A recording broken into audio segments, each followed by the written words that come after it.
Prepare to be not dead!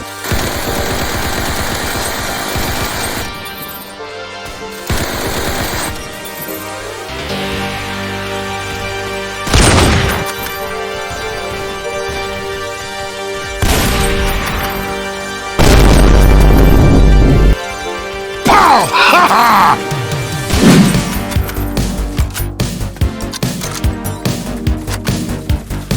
Welcome to Arms of Solitaire. Formerly known as Ace of Spades, this game recently got a massive overhaul which changed a lot about the game. In this video, I'll give you a general guide on how the game works and some tips and tricks on how to play it. Let's go. Arms of Solitaire is a unique shooter. It has a very large focus on building, with almost all parts of the maps being completely destructible. It creates very interesting gameplay which is very difficult to master. For example, you can dig tunnels to flank the enemy, build fortresses to hold large choke points, build a tower to snipe enemies from, or even just build yourself some cover on the fly if you need to, although that doesn't tend to work very often. There are also 3 different weapon classes to choose from, each with their own pros and cons. First off, we have the rifles. This class consists mostly of sniper rifles, many of which can one-shot to the head. These weapons are very good for long range or open maps where the enemy has little cover to use to their advantage. If your aim is half decent, I would recommend using this class.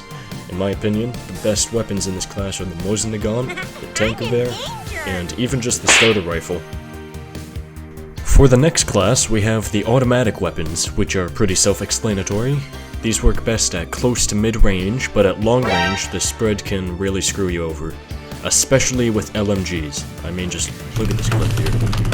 Most of these weapons take 3 or 4 shots to kill, which makes them great all-around weapons, as well as being good for having higher ammo capacity than most other weapons.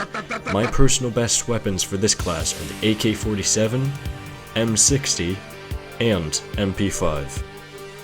But there aren't really any bad automatic weapons. The last weapon class in the game is shotguns, which are once again pretty self-explanatory. These weapons are the best at close range, and most of them can't do much at any longer distance, except for the double barrel. Holy crap, this thing is amazing, you feel like the Doomslayer using it. If you're flanking by digging tunnels, or if the capture point has been dug underground, shotguns will be your best choice. My personal favorite shotguns are the double barrel, the Taw's 106, and really just any shotgun that reloads one at a time, which is great for running and gunning in close quarters. The sawed-off double barrel is also a great weapon for grinding because it is considered hardcore, which means it gives extra kill rewards. Obviously, there are many different game modes, but they mostly consist of standing on a control point to capture it, which is similar to most other shooters, so I'll be skipping over it. There is a crate system in the game, which is mostly for unlocking cosmetic items.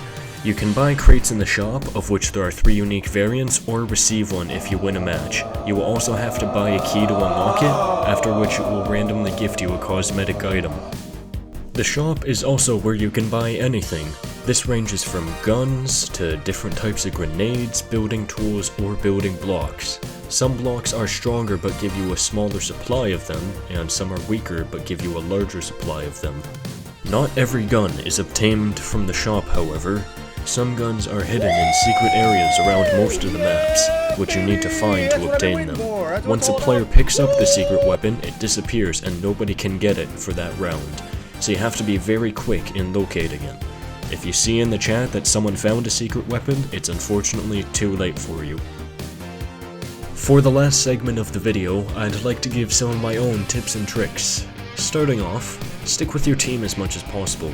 I can't tell you how many times I've done amazing in a round, only to lose because I wasn't working alongside my team. Even the most skilled players won't be able to win a game alone most of the time. For my second tip, if you're on low health, you can dig straight down and quickly create a hole to hide in. It takes about 10 seconds after your damage to start healing, so you will have to sit for a bit. For my third tip, if you can't get past a choke point, flank around by digging. I also recommend you use a shotgun for this. If the map is open, you can also flank to some high ground with a sniper rifle to pick off any enemies holding back your team. My fourth tip is to stop voting for Bridgefield in the map phone. It is overrated. And for one last tip, when playing King of the Hill or Attack Defense on the defender side, don't dig the point underground. It makes it very difficult for your entire team to access it, and a few enemy flankers can quickly dig to it and capture it, while leaving your team powerless to stop it. Instead, try making a sort of moat or crater around the point, so that if the enemy tries to capture it, they are forced to enter a kill zone, making it almost impossible for them to even get near the point. And that's all I've got to say. I know I didn't cover every aspect of the game in this video, but it should be all of the main things you'll need to know. Thanks for watching, and see you all later.